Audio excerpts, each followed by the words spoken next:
آخر یہودی کون ہیں، یہ کس کی اولاد ہیں، اور یہ خدا کی اتنی نافرمان قوم کیسے بن گئی؟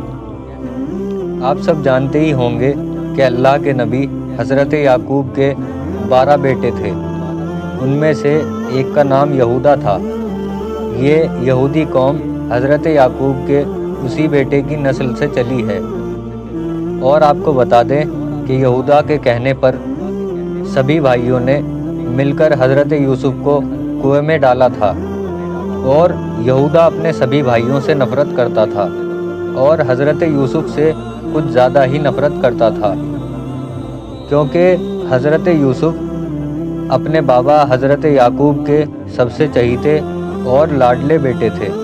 اسی وجہ سے یہودا ان سے بہت زیادہ نفرت کرتا تھا، اور اس نے اپنے سبھی بھائیوں کو حضرت یوسف کے خلاف کر دیا اور ان کو کنویں میں ڈال دیا۔ حضرت یعقوب سے کہا کہ یوسف مر گیا ہے، اس کو بھیڑیے نے کھا لیا۔ اور آپ کو بتا دیں کہ حضرت یوسف کا ایک بھائی اور تھا جس کا نام لاوی تھا۔ جب حضرت یوسف کو کنویں میں ڈالا جا رہا تھا تو اس کو حضرت یوسف پر بہت ترس آیا۔ اس نے کہا کہ یوسف ہمارا بھائی ہے، اسے مت مارو۔ جب لاوی کو اللہ کے نبی پر ترس آیا تو اللہ نے اس کے احسان کا بدلہ کچھ یوں چکایا کہ اس کی نسل سے ایک نبی کو بھیجا جس نے بنی اسرائیل کو فرعون سے نجات دلائی، جن کا نام حضرت موسیٰ تھا۔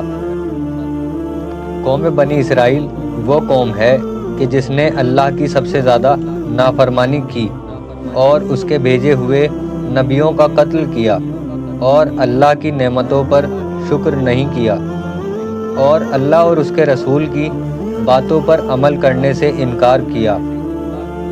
اور جب کسی کو گناہ کرتے دیکھتے تھے تو اس کو منع بھی نہیں کرتے تھے، اور اس کے ساتھ اس گناہ میں شامل ہو جاتے تھے، اور حلال کو حرام اور حرام کو حلال کہتے تھے، جس کے سبب یہ قوم اللہ کی سب سے نافرمان قوم بن گئی۔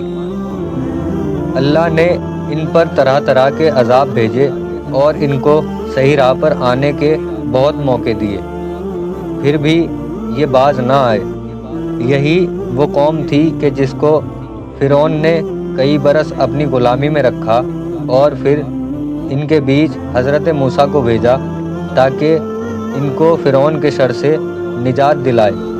یہ وہی قوم ہے کہ جس کے لیے اللہ نے سمندر کو 2 حصوں میں تقسیم کیا، مگر پھر بھی انہوں نے غلط راستے کو چنا۔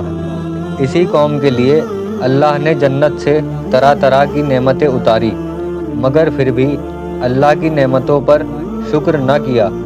اور حضرت موسیٰ جب کوہ طور پر گئے تو بنی اسرائیل نے ایک گائے کا بچہ بنایا اور شیطان نے اس میں آواز ڈال دی، تو یہ لوگ اس گائے کے بچے کو خدا سمجھنے لگے۔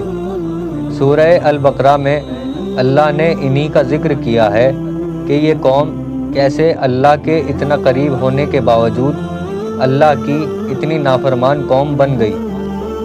دریائے نیل سے گزرنے کے بعد جب بنی اسرائیل باہر آئے، انہوں نے موسیٰ سے کہا کہ تم نے ہم لوگوں کو ہلاک کر دیا، ہمیں آبادی سے ایک جنگل میں پہنچا دیا جہاں نہ سایہ ہے، نہ کوئی درخت، نہ پانی۔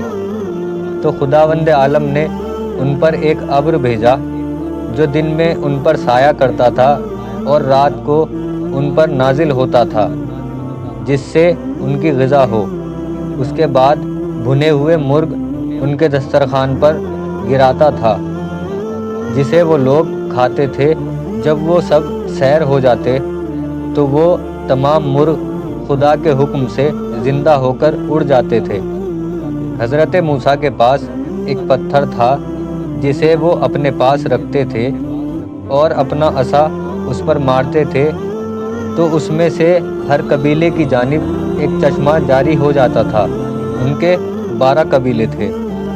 جب اسی حال سے ایک مدت گزری تو انہوں نے حضرت موسیٰ سے کہا، اے موسیٰ، ہم ایک کھانے پر صبر نہیں کر سکتے، خدا سے دعا کرو کہ ہمارے لیے زمین سے سبزی پیدا کرے۔ موسیٰ نے ان سے کہا کہ جنت کے کھانے چھوڑ کر تم معمولی سبزیاں کھاؤ گے؟ اگر تم یہی چاہتے ہو تو مصر یا کسی دوسرے شہر چلو، وہاں تمہاری خواہش کے مطابق چیزیں مل جائیں گی۔ خداوند عالم نے موسیٰ کو حکم دیا کہ بنی اسرائیل کو ارض مقدس کی طرف لے جاؤ اور وہاں سے کافروں کو نکال دو اور وہاں ساکن ہو جاؤ۔ اس وقت بنی اسرائیل کی تعداد 6 لاکھ تھی۔ حضرت موسیٰ نے ان سے کہا کہ خدا نے تمہارے لیے لکھ دیا اور مقرر کر دیا ہے کہ ارض مقدس میں چل کر قیام کرو اور حکم خدا کا انکار نہ کرو ورنہ نقصان اٹھاؤ گے۔ وہ کہنے لگے کہ موسیٰ، ارض مقدس میں طاقتور لوگوں کا گروہ رہتا ہے جن کے مقابلے کی ہم میں طاقت نہیں ہے، لہٰذا ہم اس شہر میں ہرگز نہ جائیں گے جب تک وہ اس شہر سے نہ نکل جائیں۔ ان میں سے 2 لوگوں نے یعنی یوشع بن نون اور کالب بن یکنا، انہوں نے کہا کہ خدا سے ڈرو۔ خدا نے ان دونوں کو اپنی اطاعت اور فرما برداری کی توفیق عطا کی تھی۔ انہوں نے کہا کہ وہاں 12 شہر ہیں، جب تم ان میں داخل ہو جاؤ گے تو ان پر غالب ہو جاؤ گے۔ خدا پر بھروسہ رکھو اگر اس پر ایمان رکھتے ہو۔ ان لوگوں نے کہا، اے موسیٰ، ہم ہرگز شہر میں داخل نہ ہوں گے جب تک وہ طاقتور لوگ اس شہر میں موجود ہیں۔ انہوں نے کہا کہ موسیٰ، تم اور تمہارا خدا ان سے جا کر جنگ کرو، ہم یہیں بیٹھے ہیں۔ موسیٰ نے کہا کہ خداوندہ، مجھے اپنی ذات پر اختیار ہے اور اپنے بھائی پر، مجھے اس فاسق گروہ سے الگ کر دے۔ حق تعالیٰ نے فرمایا کہ جب ان لوگوں نے ارض مقدس میں داخل ہونا قبول نہیں کیا تو ان پر 40 سال تک اس میں داخل ہونا حرام کر دیا اور وہ اسی زمین میں حیران و پریشان پھرا کریں گے۔ بس انہی وجہوں سے قوم بنی اسرائیل خدا کی اتنی زیادہ ناپسند اور بیکار قوم بن گئی۔